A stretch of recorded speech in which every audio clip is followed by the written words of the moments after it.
नमस्कार। Z plus news में आपका स्वागत है। पिछले एपिसोड को आगे बढ़ाते हुए जो हमने लास्ट एपिसोड बनाया था कि भगवान और विज्ञान पर हमने थोड़ी सी चर्चा की, आज उसी चर्चा को आगे बढ़ाते हैं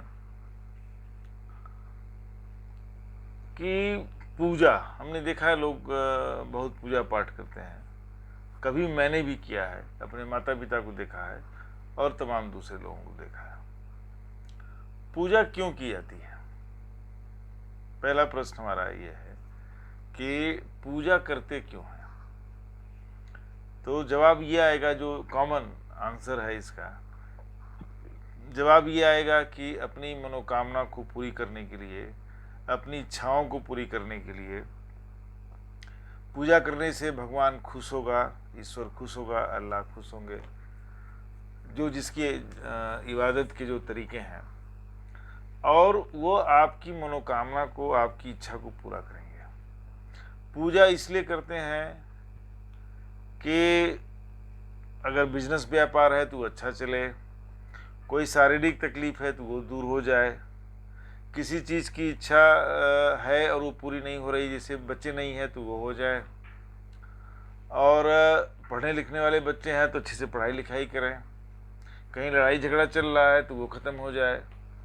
कुल मिलाकर के हम अपने जीवन को सुखी बनाने की लालसा से पूजा पाठ करते हैं कि हमारा जीवन बेहतर हो जाए। भगवान को अगर हम श्रद्धा से, पूरी भक्ति से भगवान से इस चीज़ को मांगेंगे तो भगवान हमें जरूर देगा। तो बिल्कुल हो सकता है, जिसका जो विश्वास हो, जिसको जो फेथ है, कि अगर आप श्रद्धा भक्ति से पूजा पाठ करेंगे तो भगवान आपकी मनोकामना जरूर पूरी करेगा।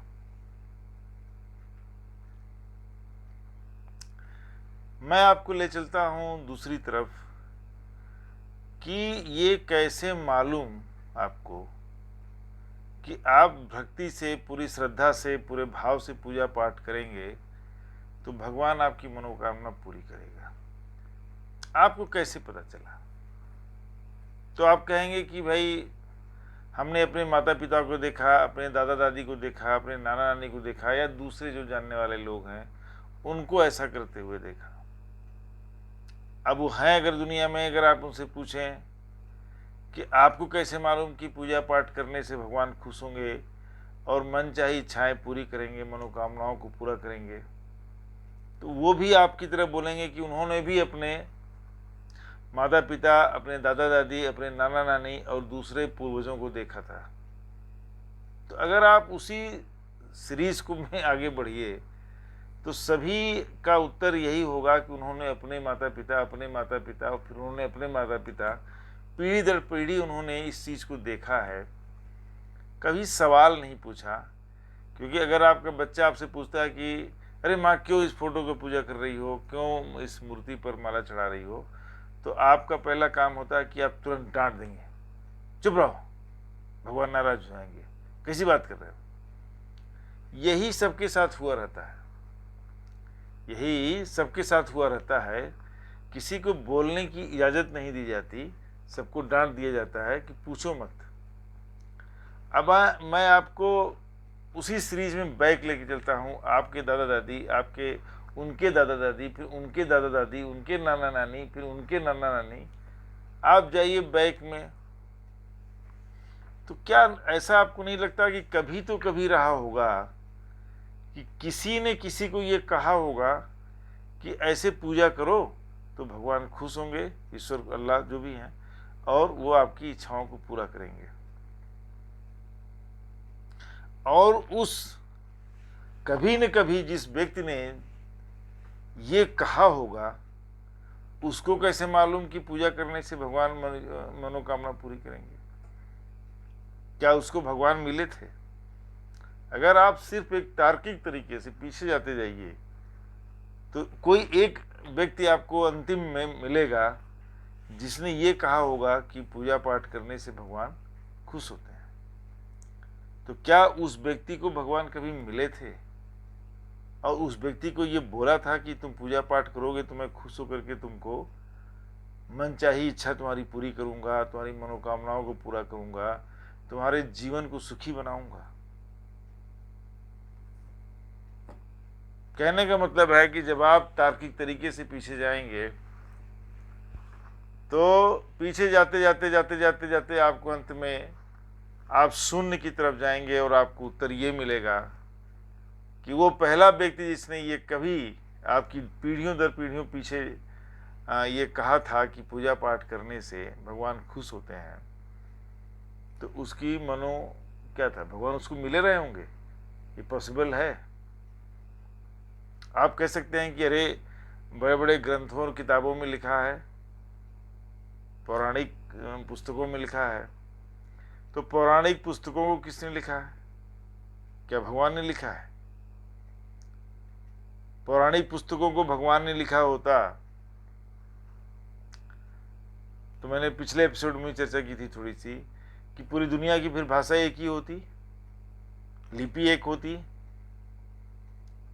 सबके लिए लिखते। वो तो सबके लिए लिखते ना, कि खाली हमारे लिए इंडिया में लिखते। वो तो वही भाषा फिर इंग्लैंड में ही बोला जाता, वही पूजा इंग्लैंड के लोग करते, वही पूजा हम लोग करते, वही पूजा फ्रांस के लोग करते, अरब के लोग करते। तो जो वो पहला व्यक्ति था जिसने किसी को पहली बार बोला कि इस मूर्ति की पूजा या भगवान की पूजा करने से मनोकामना पूरी होगी, तो क्या उसको कभी भगवान से मुलाकात हुई रही होगी? क्या उसको भगवान कभी मिले होंगे? क्या उसको भगवान ने कभी कहा होगा कि तुम पूजा करो? कभी नहीं। उस पहले धूर्त ने एक मनगढ़ंत किसी लालच के लिए किसी को यह राय दिया और भय पैदा किया। रिलीजन जो है वो भय से चलता है। एक कहावत भी है कि भय है तो भगवान है। वो हमेशा आपको अनिष्ट की आशंका की बात करता है, क्योंकि आपसे उसको लाभ लेना है। जिसको आपसे फायदा उठाना था उसने ये बातें आगे बढ़ाई, और इसलिए उसने इसी के साथ अनिष्ट की आशंका का भी भाव पैदा किया कि अगर आप पूजा पाठ नहीं करेंगे तो अनिष्ट हो जाएगा। अनिष्ट से हर आदमी डरता है, अनिष्ट होने की आशंका से हर आदमी डर जाता है। उसको परिवार की चिंता होती है, औरत है उसको पति की चिंता है, बच्चे की चिंता है, आदमी है तो उसको पत्नी की चिंता है, बच्चों की चिंता है, माता पिता की चिंता है। अनिष्ट जो है या व्यापार में नुकसान हो जाने की चिंता है, जॉब को छूट जाने की चिंता है, शरीर को रोगग्रस्त हो जाने की चिंता है। तो इसको भयादोहन कहते हैं, एक्सप्लॉयटेशन ऑफ फियर। आपके अंदर भय पैदा करना और उसका फायदा उठाना। मैं कई चीजों पे आऊंगा, मैं कई एपिसोड बनाऊंगा क्योंकि बड़ा भारी टॉपिक है। अब आप सोचिए, मैं भी मान लेता हूं कि ईश्वर है। जब ईश्वर है और वो पूरी दुनिया के लिए एक है, उसकी नजर में सब लोग बराबर हैं, वो सबको देख रहा है। सबसे बड़ी बात है, अगर ईश्वर है, आपको भरोसा है ईश्वर में, आपकी आस्था है ईश्वर में, तो ईश्वर सबको देख रहा है। वो जहां भी है, जहां बैठा है, उसकी नजर में हर आदमी है। और जब वो हर आदमी को देख रहा है, हर परिवार को देख रहा है, तो वो यह भी देख रहा है कि कौन क्या कर रहा है और कौन क्या नहीं कर रहा है। और जब वो सबके कर्मों को देख रहा है, तो उसे ये पता है कि कौन सही कर रहा है, कौन गलत कर रहा है। और जब उसको ये पता है कि कौन सही कर रहा है, वो कौन गलत कर रहा है, तो वो इनाम और सजा दोनों ही उस हिसाब से देगा। तो फिर पूजा का मतलब क्या रह जाता है? कोई आदमी व्यभिचार पाप करके आ रहा है, किसी की जान लेकर के आ रहा है, कहीं बलात्कार करके आ रहा है, और वो बहुत बड़ा सा फूल माला मिठाई लेकर जाए और मंदिर पे चढ़ा दे भगवान की मूर्ति पर, इस उम्मीद में कि भगवान माफ कर देंगे पूरे दिल से, पूरे दिल से। तो क्या भगवान माफ कर देंगे? अगर भगवान है तो अगर भगवान है तो क्या उसके पाप कर्मों को वो इग्नोर कर देंगे? वो रेप करके आ रहा है, वो मर्डर करके आ रहा है, तो क्या उसको ईश्वर माफ कर देगा इसलिए कि उसको उन्होंने फूल माला चढ़ाया और मिठाई चढ़ाया? पहले तो मैं इस पर बाद में डिस्कस करूंगा कि मूर्ति में भगवान कैसे आ गए, वही प्रश्न फिर से। तो भगवान अगर है तो आपको देख रहा है, भगवान अगर है तो आपके कर्मों को देख रहा है, भगवान अगर है तो पूरी दुनिया पर उसकी बराबर की नज़र होगी, उसकी नज़र में सब लोग बराबर हैं। और वो अगर जज करेगा तो आपके कर्मों पर जज करेगा। वो इस पर जज नहीं करेगा कि आपने कितना बड़ा फूल का माला चढ़ाया, कितने फूल चढ़ाए, कितना अगरबत्ती जलाया और कितना मिठाई चढ़ाया। वो क्या करेंगे मिठाई का? कोई आप अपनी कल्पना सोचिए, सोचकर, क्या कभी ईश्वर को किसी ने मिठाई खाते हुए देखा है? क्या ईश्वर को कभी ने माला फूल लेकर के खुश होते हुए देखा है? ईश्वर क्या करेंगे माला फूल का? ईश्वर क्या करेंगे मिठाई का? ईश्वर क्या करेंगे पैसे का चढ़ावा? ईश्वर है, अगर आपको फेथ है तो आपके कर्म को देख रहे हैं। तो आप पूजा करो और चाहे पूजा नहीं करो, अगर वो ईश्वर है तो वह न्याय करेगा, इंसाफ करेगा। वह इंसाफ की मूर्ति है फिर। और जो इंसाफ पर खड़ा होगा वो आपके कर्म के आधार पर आपका भाग्य तय करेगा। आपके कर्म के आधार पर आपको सजा देगा, आपको इनाम देगा, आपकी मनोकामना पूरी करेगा चाहे नहीं करेगा, वो आपके कर्मों के आधार पर करेगा। हम लाख गलतियां करें, हम लाख बुराइयां कर रहे हैं, हम लाख लोगों का बुरा सोच रहे हैं, बुरा कर रहे हैं, और भगवान के मंदिर में हम जा कर के बिल्कुल नतमस्तक हो जाएं, श्रद्धा से पूजा पाठ करें जो भी चढ़ाया हमने, तो भगवान मुझे माफ़ कर देंगे। मैं आपको एक छोटा सा उदाहरण से समझाता हूँ। एक टीचर है कोई, जो जिसमें रहता है वही वाला एग्जाम्पल देता है। एक टीचर है, तमाम इसके स्टूडेंट्स हैं। एक स्टूडेंट है जो बहुत पढ़ने में अच्छा है, बहुत बढ़िया है, वो टाइम से आता है, पढ़ाई करता है, जाता है, कोई एक्स्ट्रा समय टीचर को नहीं देता है, अपना काम किया, जो पूछना ताछना हुआ गया। वो एक ईमानदार स्टूडेंट है। एक दूसरा स्टूडेंट है, पढ़ने लिखने से कोई मतलब नहीं है उसको, दुनिया भर की एक्टिविटीज़ में इन्वॉल्व है पढ़ाई छोड़ करके, लेकिन उसके अंदर एक क्वालिटी ये है कि अपने टीचर की बड़ी इज्जत करता है, बड़ा आज्ञाकारी है, टीचर की बड़ी सेवा करता है, टीचर के मुंह से कुछ निकला नहीं, yes sir yes sir yes sir yes sir करता रहता है। टीचर भी उससे बहुत खुश रहते हैं। अब परीक्षा आई, एग्जाम आया, जो होना है, जो बच्चा पढ़ने में ठीक ठाक है उसने एग्जाम दिया, परीक्षा दी, अपने आंसर शीट में उसने सारे आंसर लिखे बढ़िया से। जो टीचर की सेवा कर रहे थे उन्हें तो कुछ लिखने नहीं था, वो तो सेवा में ही लगे थे, और सेवा के भरोसे ही वो पास होना चाहते थे। अब मैं आता हूं कि टीचर का क्या रोल होना चाहिए। अब आप बताइए, एक बच्चे की कॉपी पूरी, जो भी आंसर शीट पूरा आंसर से भरा हुआ है, परफेक्ट बढ़िया लिखा हुआ है, सब कुछ ठीक है, उसने आंसर किए हुए हैं। अब एक की कॉपी छूटी, ऐसे रफ ऑफ करके छोड़ दिया, वो आज्ञाकारी बालक है बच्चा। तो एक टीचर की जो भूमिका है वो मार्क्स किसको देगा? जो आज्ञाकारी तो नहीं है या उतना सेवा नहीं करता, उतना ओबीडियंट बॉय नहीं है, लेकिन वो पढ़ने में तेज है, उसकी आंसर शीट भरी हुई है। एक बहुत ही ओबीडियंट बॉय है, बहुत ही सीधा साधा है, आज्ञाकारी है, टीचर की चमचागिरी करता है, चमचागिरी तो नहीं कह सकते, आज्ञाकारी बच्चा है, अच्छा बच्चा है इट इज़, लेकिन आंसर शीट में भाई साहब की कुछ नहीं है। तो टीचर को किसको मार्क्स देना चाहिए?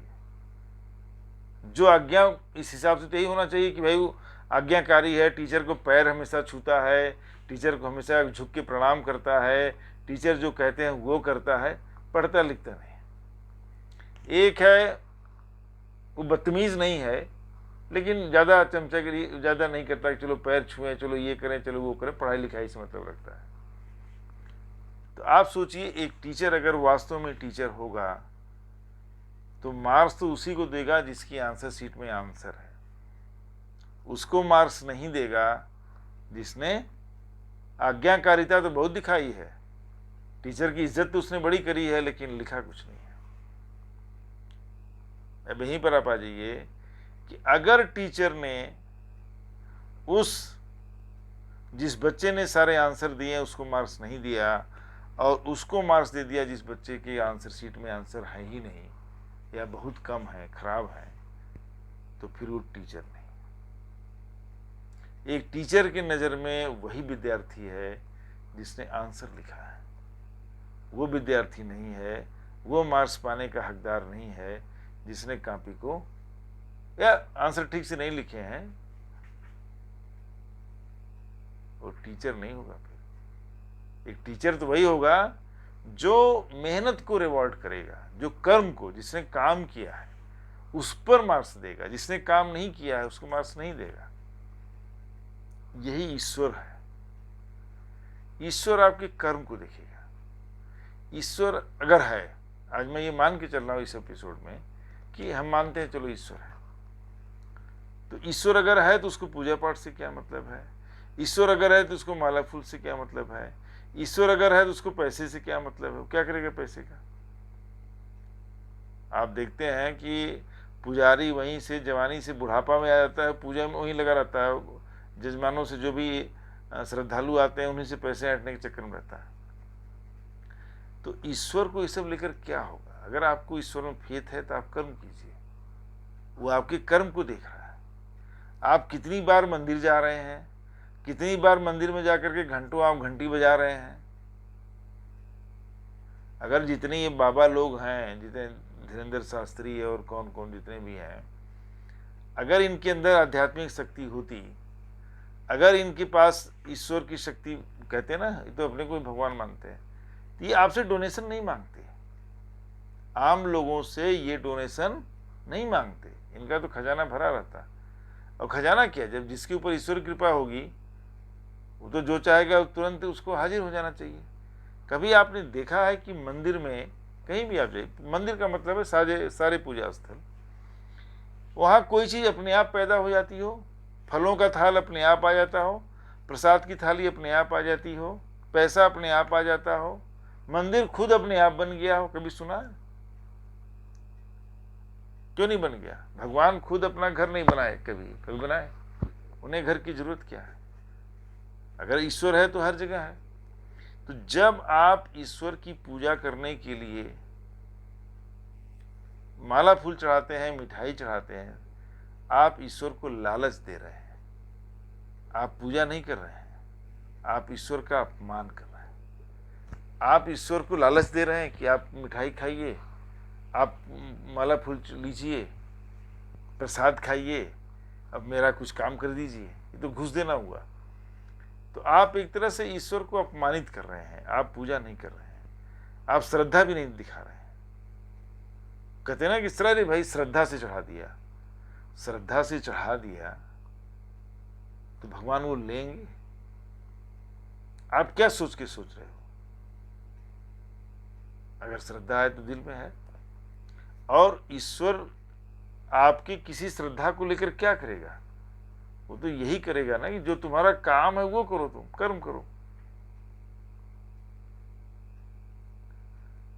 तो अगर आप कर्म नहीं करके माला फूल चढ़ा के कुछ पाना चाहते हैं तो ईश्वर से कैसे आप उम्मीद कर सकते हो? ईश्वर क्यों देंगे आपको?